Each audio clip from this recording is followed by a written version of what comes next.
Welcome back, know-it-alls, and thanks for listening to the show. Your support is awesome. Please continue to follow us on Instagram and Facebook. Remember to subscribe to the podcast so you don't miss an episode when it gets released. You can find us on all social media platforms under the name Answers for Everything Podcast. We should be there. If we are not, let us know and we'll make it right.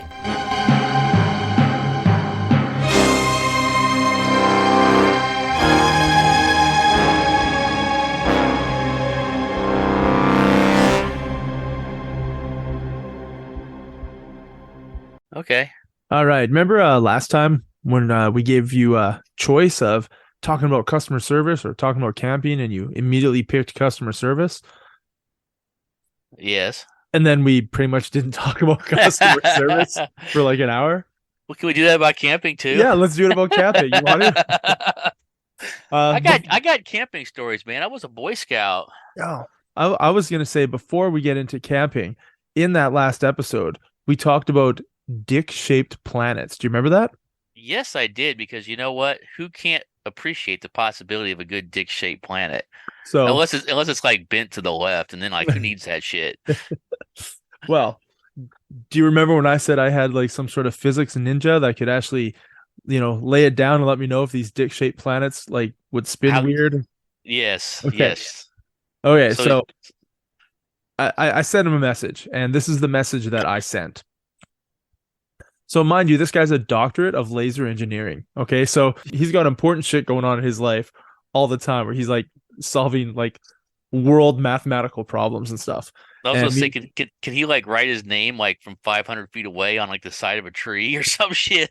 I don't know exactly what he can do because it's all like NDA, like he can't talk about it. He works at a lab outside San Francisco, and he's not allowed to talk about it. So I don't know what he does, but yeah, it's super cool, and he's smart. Very cool, very smart.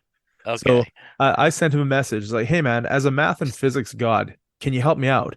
Number one, Earth is a sphere and it rotates on axis while also doing revolutions around the sun.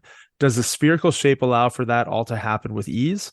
Number two, if the Earth was cock-shaped, like a giant dildo with nuts, would that make a difference on how it rotates or how its orbit around the sun would be? Would it make a difference if the cock-shaped Earth was laying flat and rotating or upright and rotating? Would it just be the same as it is now, but dick-shaped? Number three, I know that there's asteroids out there that are not spherical and they have an orbit, but do they also rotate within that orbit? Overall, does the spherical shape of the Earth make it easier to accomplish those other things? And I really wasn't expecting an answer. I was expecting like, dude, seriously, like out of all the things you can ask me, that's what you're asking me. But right away, he's like, it's not a requirement that something be round to orbit another object. Even our satellites are far from spheres, right? So I was like, oh shit, yeah, we could make a dick-shaped satellite. Why not? He's like, I hope there is one up there right now. The Earth and other planets are close to spheres because of gravity. The larger the object, the more gravity, and the rounder it gets. I was like, so like the gravity compresses it then, right? I guess so. I questioned it. I was like, so a dick-shaped Earth would have little to no bearing on its rotation and revolution. It would essentially react and maintain how Earth currently does the same job. And he's like, the shape of a planet or moon influences the axis about which it rotates. So I replied, so we're talking about the tilt degrees maybe being different than what the Earth is at now? He's like, a dick-shaped moon would orbit the sun just fine, but it would spin on a weird axis. And then I asked him, do you think that the spin would have a negative effect on the inhabitants of that planet or that moon? And he's like, it would actually spin exactly the same as throwing a dildo across the room. It would certainly be uncomfortable. And I was like, I've done that plenty. And he's like, you would have extreme temperature swings. Gravity would change based on if you're at the balls or the tip. I was like, well, yeah, that makes perfect sense. He's like, the center of mass in the shaft would be the place to live. And then I said, if the dick was massive, like Jupiter sized, over time, would it slowly become spherical because of its gravity? He's like, certainly chode-like. After a long time, asteroids and comet impacts would make it more spherical. Great, it looks like it has STDs. Yeah. And then he's like, it's interesting. There's planets out there that are suspected to be donut shaped. And then we get into talk about donut-shaped planets and stuff. And I'm just like a moron asking him questions, right? And then I'm just thinking of a dick-shaped moon orbiting a donut-shaped planet, trying to get in the hole. So he does send me a picture of a toroidal planet on Wikipedia, and then he sends me a picture of Earth if Earth were a donut instead of a sphere, and he's like, it looks kind of like a giant anus, right? So we talked for a little bit about Earth and stuff. We talked for a little bit about penises and penis-shaped stuff, but essentially he just says, yeah, the more gravity you have, the rounder it becomes over time. And that's it. Okay. And with comet impacts, it's going to smooth out the edges. So that dick-shaped thing over time would become a round planet over hundreds of millions of years. So we don't know. At one time, the Earth, it could have been dick-shaped. Absolutely, it could have been dick-shaped, and it could have been wobbling like a dildo flying through a room, and the inhabitants at the tips and the nuts would just be like uncomfortably warm, and then 10 minutes later, uncomfortably cold. And their gravity would be fucked. And the people in the middle would be like, wow, fucking, we got the best thing in the world here. This is the perfect temperature, perfect gravity. But yeah, the other people could almost get flung off the tips. I'm just thinking about a planet just boing around. So that's the kind of answer you get from a physics and math god who actually has a personality. Well, he probably appreciated the actual question and something to talk about besides whatever his NDA disclosure won't allow. Yeah, I would think so. I mean, it's got to be nice to get stupid questions, but then again, when I was asking it, it really wasn't like a moron asking it. I was actually inquisitive. I wanted to know if it would, like, how it would work, because in my head, I have no idea. I like the fact that for him to scientifically tell you how it might spin, he said, just think of a dildo being thrown across the room, right? And that was his scientific answer. So, well, it's more entertaining than Bill Nye the Science Guy. That's all I could say. Yeah, he dumbed it down for me, and it was fantastic. That's awesome. Well, there you go, know-it-alls. If any of you have ever wondered if there's a dick-shaped planet and it happens to exist in the universe, it probably isn't dick-shaped anymore, unless it was just recently created. Correct. And I was gonna do up another part of the episode, more of a historical reference, because I got a message from someone on Instagram saying, thank you for teaching me about Canadian Thanksgiving. Now I feel more knowledgeable. And I was like, what? So I just responded like, Thanksgiving in Canada? He's like, yeah, you and Charlie Ray did an episode on Canadian Thanksgiving and you actually told the history of it. And I actually learned something. And I was like, we did? I had to go back and listen. Like, I'm looking through the episodes. And yeah, one is called Canadian Thanksgiving or something, or Canadian Thanksgiving with a side of double Dutch rudder, I think is the name of the episode. I think I remember that episode now. And yeah, we talked about a guy named Martin Frobisher, who was like the recipient of a dinner of giving of thanks when his boat got rescued in the Arctic. And I said, when I was listening to it, I was like, wow, I've never heard of this guy before. And here he is, like a part of Canadian history. And so then I started to research Martin Frobisher. Dude, I have like at least a 3-hour podcast. This guy was a fucking legend. I don't know why I never learned about him in history books, but he's done it all. Was he like a badass, like supreme badass, or he was like Captain Jack from Pirates of the Caribbean. This guy was fucking amazing. Anyway, we'll leave that for another day. So I'm assuming that the episode's coming up, we're gonna talk about Martin Frobisher. And I'm gonna have to look him up and learn about him, so that way we can talk about him on an episode. That sounds good. Yeah, man, it really got me thinking. Like, man, they really pick like the shitty people or the other side of the spectrum, the cream of the crop, to work for the British Crown. Like, yeah, he was both. He was both the cream of the crop and the bottom of your shoe. Was it like Mr. Bean goes to Alaska or something? He was Jack Sparrow and Blackbeard. Like, wow.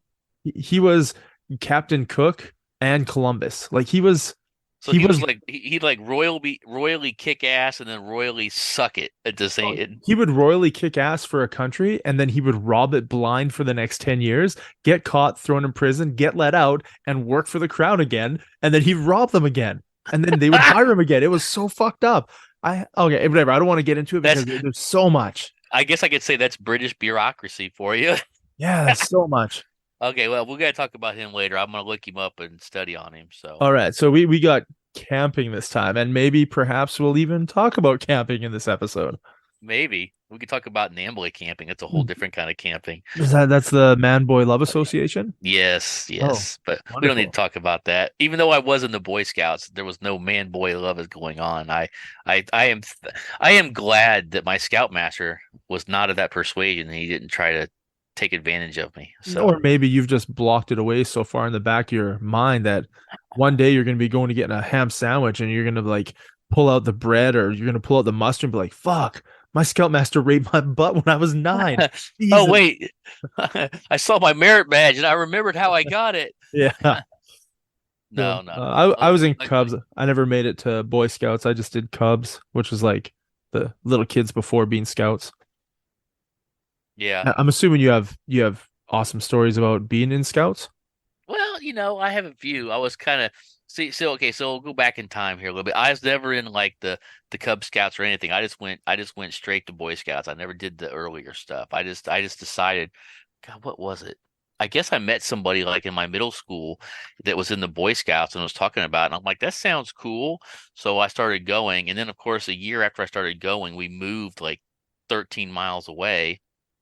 So then my mom had to drive me all the way over to Boy Scout meetings on Monday night back near where I used to live. Instead of me finding a new Boy Scout troop, yeah, where I lived at now, I wanted to keep going to that one. So she was, I think back about it, it's pretty cool of her. She drove me over there, and then she'd just go basically screw around for, well, hopefully not screw around, but she probably had a couple hours. Yeah. Or girlfriend.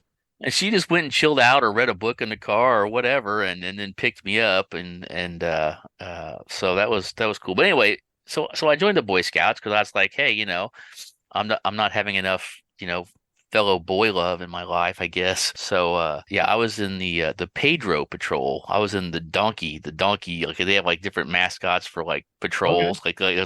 We had like the Cobra Patrol, and we had the Pedro Patrol, whatever. I was always the I quickly became friends with the bad guys, the rebels in the Boy Scout troop. The ones that are like, hey, is that a pot plant where we're in the North Forest? Let's try to smoke it. That kind of crap, or hey, it's middle of the night. Let's pull a prank on the younger guys and put shaving cream in their hand and tickle their nose, or I thought it was gonna be like, oh, let's pull a prank. Let's pull our pants down and put our dicks in their mouth and take a picture.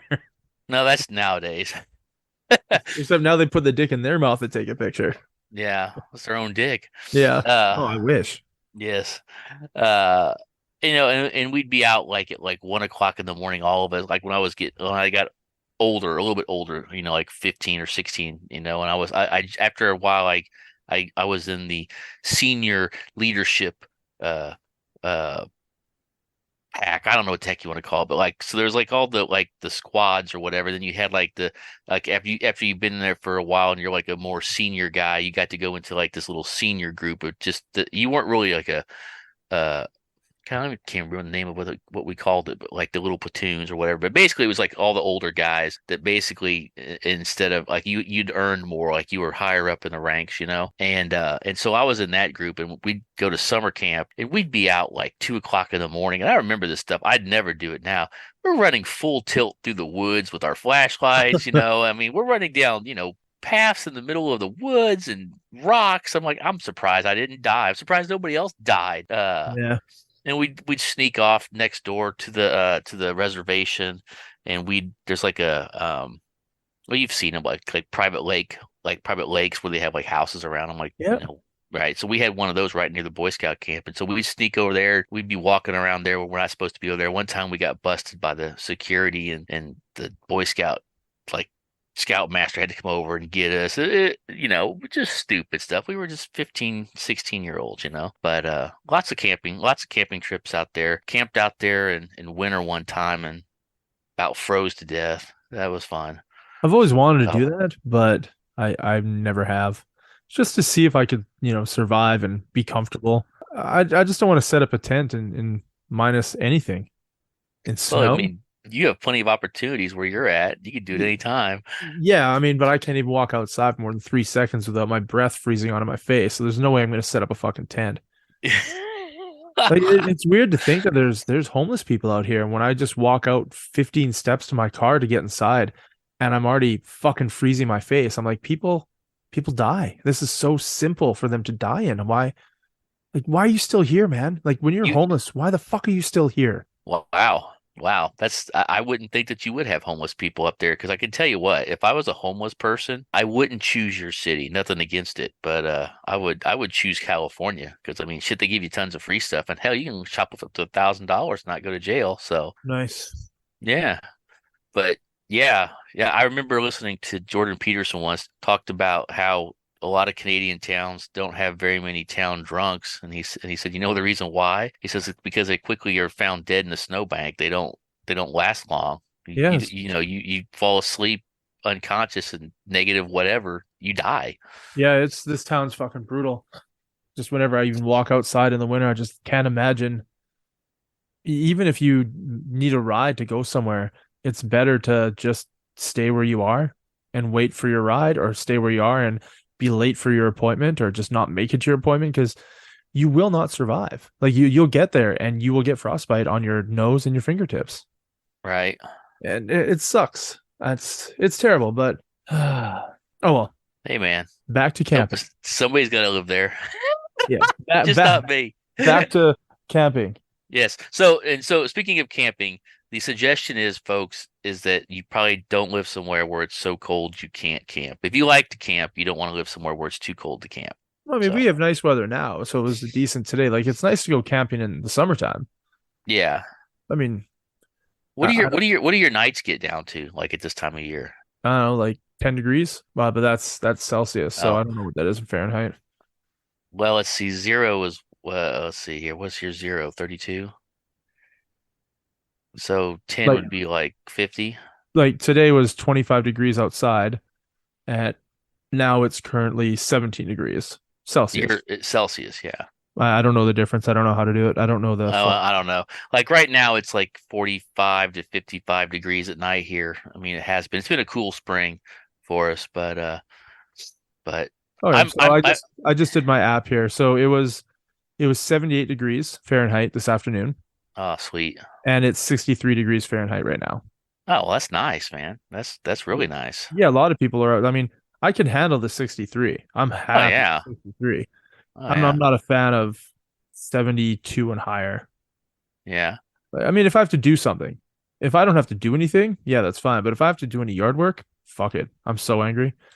Oh, dude. I'm out here mowing grass when it's like 95 degrees, man. Yeah, no, I'll pass on that. Yeah, well, I don't want to do it, but yeah, I'll just do it in the morning. Yeah. Like I've done a whole bunch of landscaping shit in the last 2 weeks at my house, and it was all like 8 o'clock in the morning. Kids are going off to school, and then I just like get out there and I start digging and shoveling and wheelbarrowing and lifting concrete and making bricks, like stacking bricks. I don't know. It looks nice. What I did looks really nice, so I'm happy. That's good. Yeah, try to be more, I don't know, productive. Yeah, there you go. I mean, there's a lot of TV to watch, but yeah, I need to stop because it's not productive. Yeah, I hear you. So for those of you who are paying attention, this is called Patterned Charlie Ray's way of taking us totally off topics. We're going to go back to camping now. So let me hear about some camping experiences from your side. I'll tell you some more of mine. Well, I didn't do a lot of camping. We would camp occasionally, and I didn't camp a lot as I got older. I do remember fucking early 2000s, I would say, I decided that we were going to drive from Abbotsford to Yellowstone. So yeah, my sister came, and a guy that I worked with came, and my girlfriend came, and then my sister's friend came. So we had 2 cars, and we were just like, caravanning from Abbotsford all the way down to Yellowstone. And we got there, and it was pissing rain. We had to set up the tent. We ended up getting water and mud into the tent because we were trying to set. It was like pissing, man, like big old fucking fist size droplets of rain pounding. Wow. What was a good thing, because half of Montana and half of whatever Yellowstone is in, Wyoming, were on fire. They were just there were so many fires. So even when we got there, we weren't even allowed to set up a fire pit. So we were camping in rain, and then we weren't allowed to use a fire pit. So we weren't allowed to like smoke our hot dogs or cook our bacon and eggs on a fire. It fucking sucks. So after the first night of us all huddling in the tent, we packed up the tent the next day. It was nice weather. We're like, fuck it. Like, let's get out of here. I'm not going to spend the night here if we can't have a fire. Right. Like, what's the point in camping? All the food we brought was fire related to cook. Right. So what do you want us to do? We didn't bring a hibachi or anything, or a little tiny, propane accessory stove. You didn't bring a bunch of finished cold cut sandwiches. No, we didn't. And Yeah. so yeah, we drove through Yellowstone, took a bunch of pictures, went to Old Faithful, and then as we were leaving, we're like heading up towards Idaho, and we couldn't find any hotels at all. So no hotel in Helena, no hotel in Butte, no hotel in Bozeman. We just kept driving through because everything was filled by firefighters. Oh, yeah. All the firemen were staying at all, like, because they were bringing people from all over the place to fight it. And we ended up getting one room in, I think, Great Falls. One room for five of us in Great Falls, 2 beds. And they're just like, it's the only room we have left. And we were so happy. We went out for dinner. I don't know, went to like an Applebee's or something. I think we had a good time, but the camping pissed me off. You got to have a fire pit. You have to have a fire. You gotta have marshmallows. You gotta tell ghost stories. You gotta look at the stars. You gotta listen to the animals. So it's kind of a piss off when you go camping and those things don't get to happen, I think. Yeah. Personally. I would agree. I haven't been camping in a long time, and I really would like to do it again, because I don't know, I'm stupid or I'm crazy, one of the two. Because who wants to sleep in a comfortable bed when the ground would more than suffice. Actually, you know what? I do remember the last time I went camping. Oh, you know what? No, I did another time. I would have went to a rock festival, and I would have been camping in the campground. So it wasn't like camping out in the woods, but it was in a tent and no fire, because you couldn't have a fire there in the there's like tons of people around and stuff, so there's no fire. But yeah, that was the last time I went camping, probably about, I don't know, about 6 or 7 years ago when I went to that festival. And before that, last time I went was when I was in Germany. I camped out a couple of weekends. So. I bought a 6-person tent because I wanted to set up in the backyard and be out there with the kids and stuff all summer. Yeah. And then none of them want to spend the night in the tent. Really? Yeah, they don't want to sleep in the backyard in the tent. Like, we have a fire pit back there. We can have a fire. We can go in. They just don't want to. They just don't fucking want to. So I have this 6-person tent that I don't think I'll ever use. Kind of pisses me off. Yeah. How I've never kids that don't want to go out to I guess must be modern kids. No, yeah, they just want to sit in front of their iPads or their PlayStations or whatever. They just want to watch TikTok videos. It's pretty fucked up. I remember being a kid and I would go camping with my grandma and grandpa, and we'd go fishing early in the morning. Like, I remember the sounds of the loons would make on the lake, and there'd be no on the lake, or then you'd smell people starting up their gas motors on their boats. You could smell it across the lake. Yeah. Yeah, I had a great time camping with my grandparents when I was little. Fucking loved it. And then I did Cub Scout camping a couple times. From what I don't remember it being in a tent though. I think it was in like dorms and stuff at the camps. Oh, yeah. Well, we had when I went to summer camp, we didn't set up our own tents. They had like these, well, they weren't like pallets, but they were like, hardwood, like wood floors. They were kind of like a wood pallet, and then they had like these big canvas tents that were set up on them, and they were big enough for 2 people. So there's 2 people per tent. I don't know, it was like a couple $100 for the week or something like that. My mom and dad were probably glad to have me out of the house. Here, get them out of here, take them out to summer camp. I almost got my fingers chopped off at a cup camp. Well, there you go. Yeah, we were chopping firewood, and then this guy named Chad was chopping wood with me. So I was doing a hit, he was doing a hit, I was doing a hit. And then I went down to grab like the kindling that had. Oh God! His axe swung down and it wedged in right next to my baby finger on my left hand, and it went into like the stump where we were chopping the wood. Like on. This. Hi, what's up? It went into my flesh, and I felt it. And then I smacked the axe out of the thing, and there's blood everywhere. And he's just like apologizing, and I'm looking around for like the nurse lady that was there, and I walk into the nurse tent. And she starts freaking out. I was like, "Hey, can you help me out here?" Like, I'm a little kid, and she's fucking losing her mind with how much blood there is.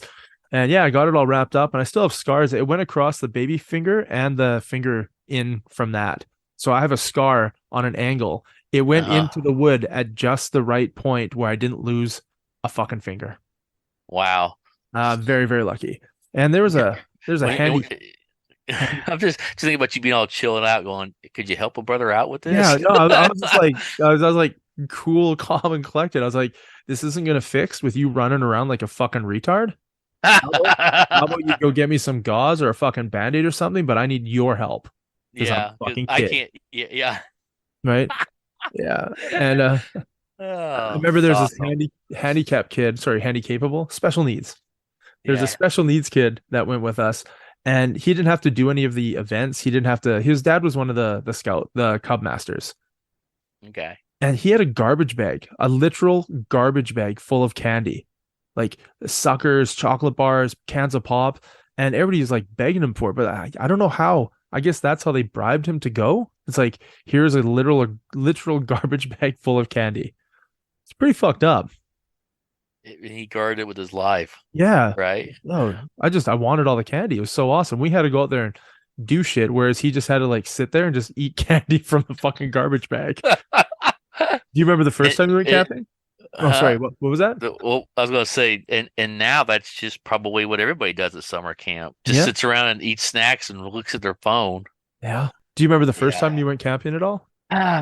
Well, it would probably have to be with the Boy Scouts because my parents didn't camp. My dad didn't take us camping. I mean, my dad would take me to like the stock car races when I was like 7 and stuff, but he didn't take me camping. We didn't ever go camping. And so I'd say the first time I went camping was with the Boy Scouts, and it was a 2-day like a weekend camping trip, out, and it was here, at the Boy Scout reservation in Kansas City.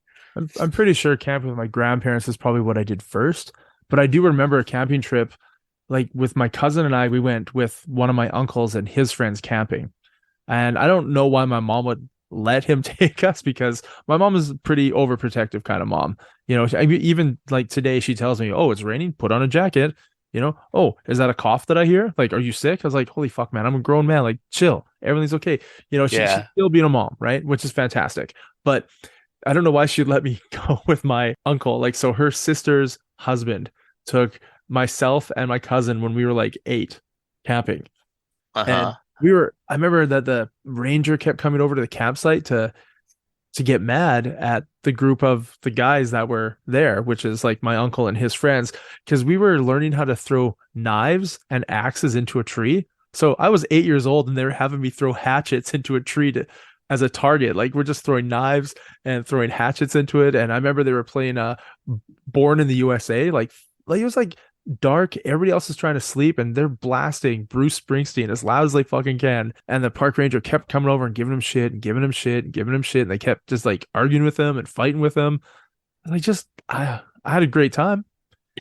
We went hiking up in the hills. I saw a scorpion. We went to like a rock shop. We took canoes out. We threw hatchets into trees and knives into trees. It was fucking great, but I still don't know why my mom would let us go. That's like an 80s boy kid dream, man. I mean, Yeah, totally different generation, obviously, than kids today. yeah. But I remember we were climbing up across from the lake we were at. There's a highway, and then there's like cliffs, and we climbed up these cliffs. And I remember my uncle tied ropes to our waists because we had to climb a pretty steep fucking mountain face. And Yeah. I'm thinking, like, this isn't safe at all. All it takes is one of us to fall, and all 7 of us fall. Like, this is really stupid. What the fuck is going on? And I remember when we got to the top, I found like a ram, like a bighorn sheep. I found the skull, and it only had one of the horns sticking out of it. So I guess it was, eaten by whatever the fuck is up there, mountain lion or a bear. And it was fucking cool. I remember taking it home as a keepsake. Like, I had this ram skull. Half a ram skull. Well, no, the full skull, but just one horn. One horn. And I remember Yeah. I talked to my opa, and I was like, can we put a knife in there and have the horn as like its handle? And then over time, the skull just disappeared.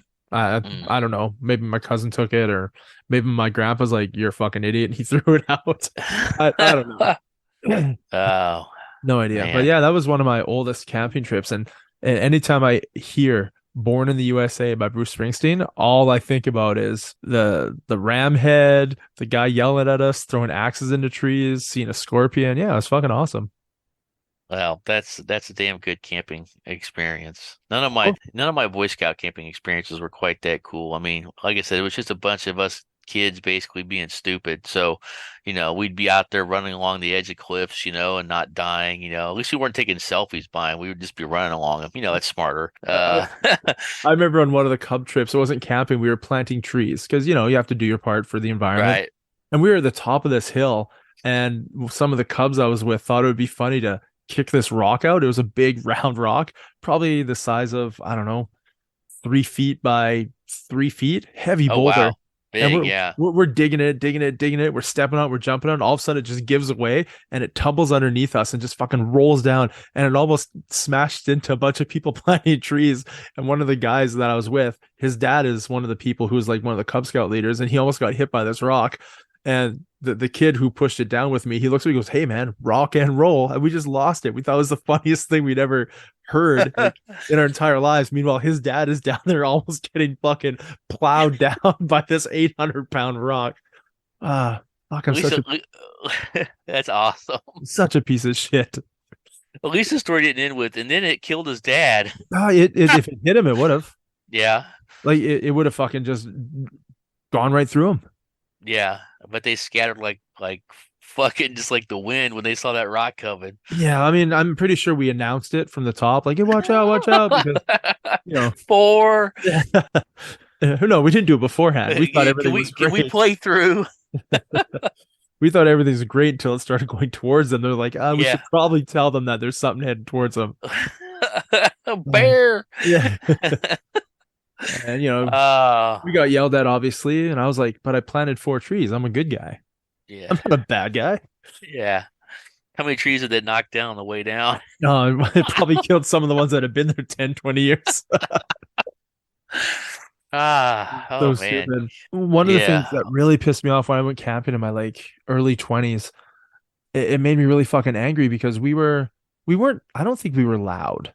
Maybe we were loud to the people around us, but in the area I grew up, it was like a retirement town. So all the campgrounds had a lot of old people in it, and old people are in bed by, 8, 9. Right. So it was like 10 o'clock at night, and we're around the campfire and we're talking and we're laughing. And the park ranger had to keep coming over and saying, "You got to be quiet. You got to be quiet. If I come back here one more time and I ask you guys to be quiet, you're going to pack your stuff up and you're going to go. Like, you're going to forfeit your campsite. You already paid your fee. You're not getting your money back. And you're going to have to go find someplace to sleep at 10 or 11 o'clock at night, which is like an hour and a half away from any fucking town." And I was like, "Well, why do we have to be so quiet? Everybody's just sitting around their campfires, like, if they're awake." And then the thing that really pissed me off is, like, at 6:30, 7 in the morning, there's old people with their fucking chainsaws cutting into their firewood. It's like, why do they get to be loud with chainsaws at 6:30 in the morning, but I can't sit around a fire and talk at 10 o'clock at night? Like, what makes 6:30 in the morning okay to be as loud as fuck? Right. That's not fair. Just because you're old and you get up early doesn't mean you're right.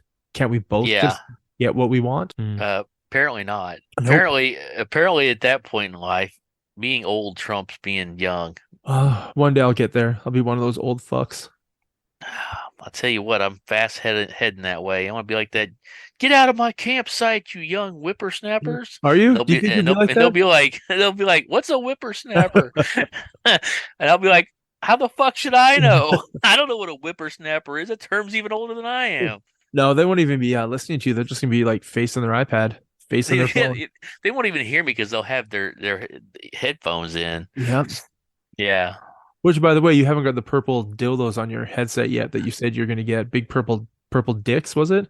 I don't know. I'm waiting for one of them to fly by like a planet, and I'll just snatch it out of the air and stick it right here on the side of my headphones. Yeah, I'll make sure that when I throw it, it has a little suction cup on the bottom to make your life easier.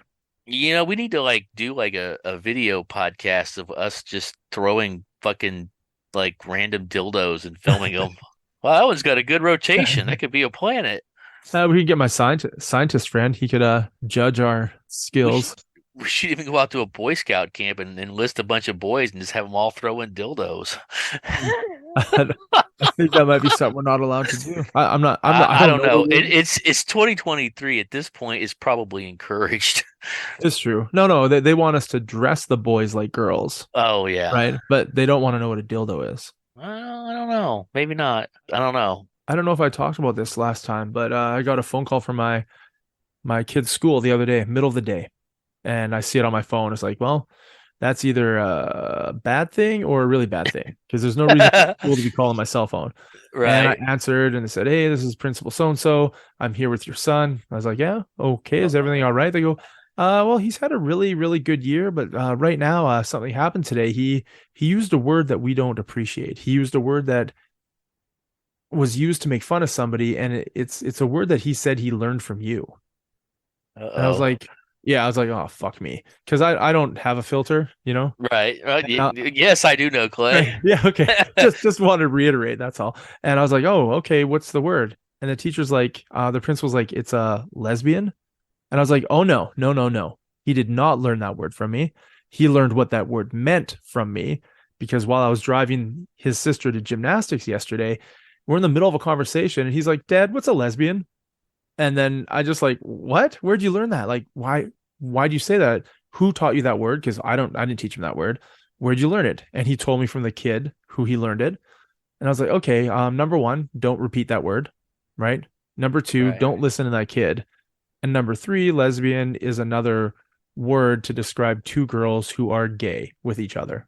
Two girls, lesbian, gay, female version. So those two girls, they're lesbians. Why? Because they're gay. They like each other. And he's like, oh, okay. I go, just don't use it, man. Like, it's, if you don't understand it, don't use it. Wait till you're older till you understand it. But as for now, I don't want to hear that word. And the principal's like, okay, so that makes a lot more sense. You're not using the word. You just told him what it was because he was curious as to what the word was because somebody else told him the word. I go, yeah. He goes, and who was the person that told him the word? I go, you can ask him, because I'm not going to, it's not my business. Narc it out. Yeah. It's not my business. I mean, I don't know. That probably got my kid in trouble, because the principal's like, okay, I'll go have a chat with that kid. And he's like, okay, so I'm glad we all squared up here. It's nice to know that you encourage him to learn new words and you help him understand things, and that you tell him the words he's not allowed to use. I go, yeah, I'm a good fucking parent, right? Unlike the parent who's teaching the kid to go around calling people lesbians, right? So I don't know why we tangent to that, but there's a good tangent. You know, I don't remember knowing the word lesbian when I was at that age. Well, we'll get way off the topic if I go into this, but anyway, let's just say that let's just say camping. Lesbian camping. We're gonna wrap it up with lesbians camping, dick-shaped planets wobbling like dildos being thrown through a room. You know, this would have been a great conversation to have had as a Boy Scout. Like, kind of like is there a god? I don't know. Is there a dick-shaped planet? Let me check my phone. I found a donut-shaped planet. And then the Scoutmaster would be like, inappropriate conversation. And then we'd run off in the woods and we'd talk about it anyway. So I think that should be about the wrapping it up of this episode. We actually stuck on target kind of bit.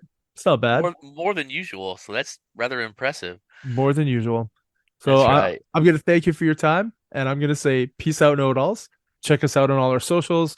You know where to find us. Keep asking questions, because we do like answering them, even though the answers aren't always right. Just kidding. Or appropriate. There we go. That's the word I'm looking for. Peace out, know-it-alls. Peace out.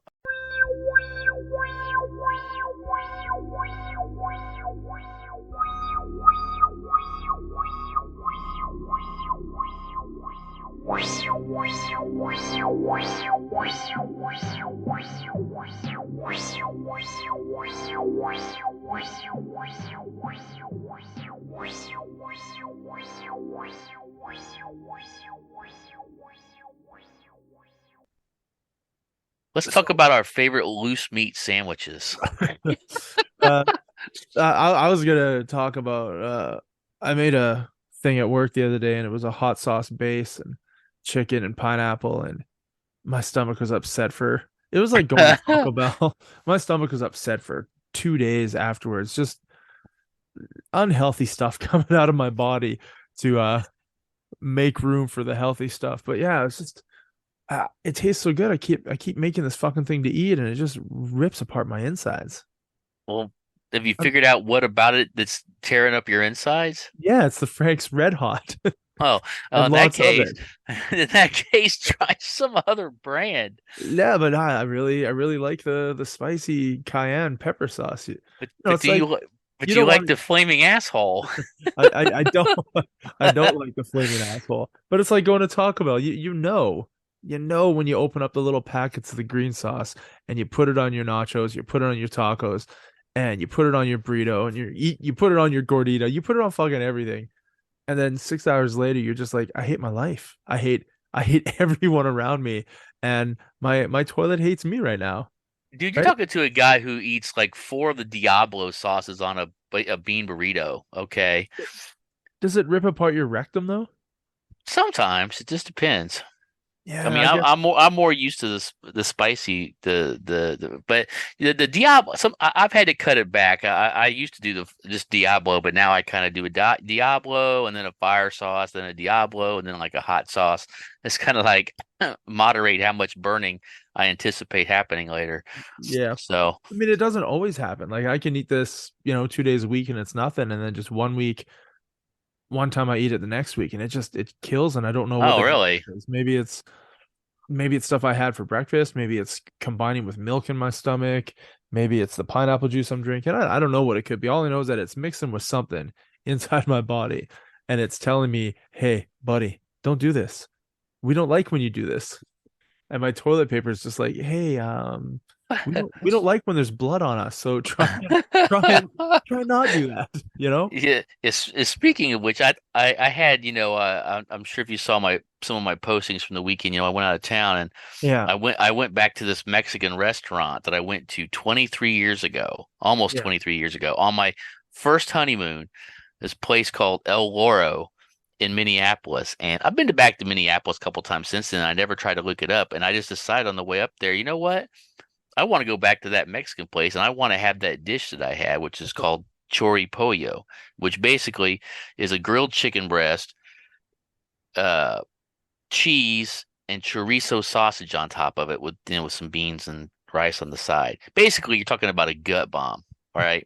And how And was it? it's well, it was friggin' delicious. That wasn't the problem. The problem was I had to anticipate whether or not I was going to have a instant explosion situation going on later when I'm at the concert, which is not the best place to have to go have an instant explosion kind of situation.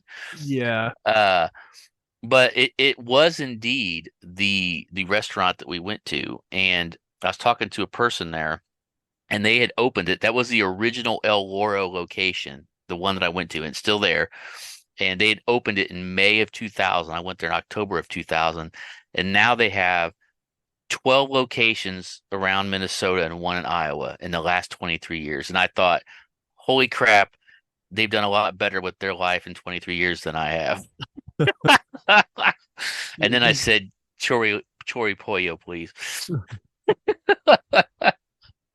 But yeah, I thought, holy shit, 23 years, these people have taken one location because I thought it was amazing when I went there. And I Yeah. thought this is a really good place. And it was, but I didn't know, I didn't remember that this was like a brand new store and everything.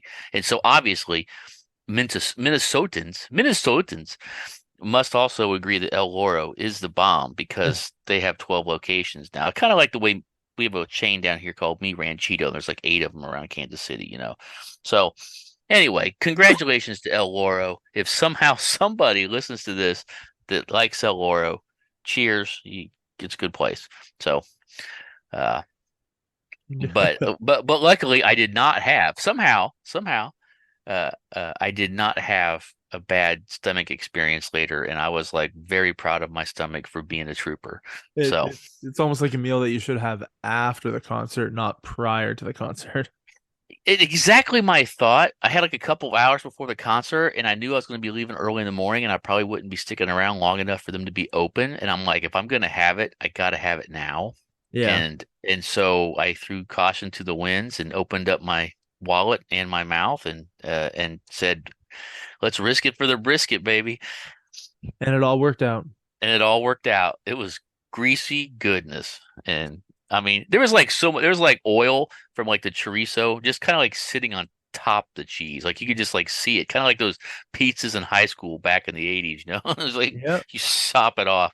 And I'm just like, yeah, this is a dangerous, this is me playing dice out in the alley right here, baby. So Dangerous and delicious. yes, yes. But on the other hand, I did have Made Right twice, and they were awesome. Should